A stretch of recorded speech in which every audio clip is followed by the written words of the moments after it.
आशिक के लिए अपनी 6 साला मासूम बेटी का बेदर्दी से कत्ल, पुलिस को दरिंद सिफत खातून की तलाश।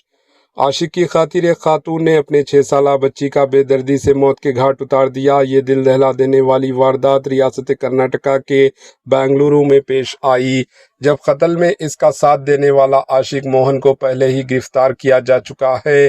पुलिस के मुताबिक विदयनगिर के प्रवीण और प्रियंका की शादी 17 साल कबल हुई थी। इनके 2 बच्चे हैं, एक 15 साला बेटा और 6 साला बेटी वेनेला। इसी दौरान प्रियंका की मुलाकात अपने बचपन के दोस्त मोहन से दोबारा हुई, जिसके बाद दोनों के दरमियान गुज़िश्ता 2 साल से नाजायज़ ताल्लुकात कायम थे। जबकि प्रवीण को इस ताल्लुक़ के बारे में मालूम हुआ तो इसने प्रियंका को सख्ती से वार्निंग दिया, जिस पर प्रियंका अपने बेटे को शोहर के पास छोड़कर बेटी के साथ मोहन के साथ रहने लगी।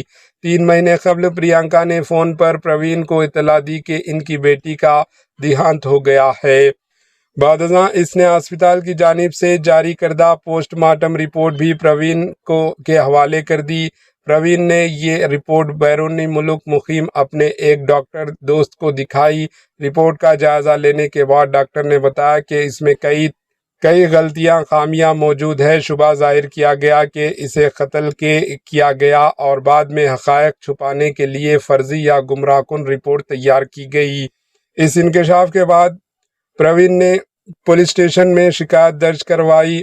पुलिस जब कार्रवाई के लिए पहुंची तो प्रियंका मौके से फरार हो चुकी थी, जबकि मोहन को गिरफ्तार कर लिया गया। पुलिस ने मुश्तबा पोस्टमार्टम रिपोर्ट जारी करने वाले हॉस्पिटल के खिलाफ भी केस दर्ज कर लिया और मफरूर प्रियंका की गिरफ्तारी के लिए तलाश मजीद तेज कर दी गई। Bureau report, AHN news.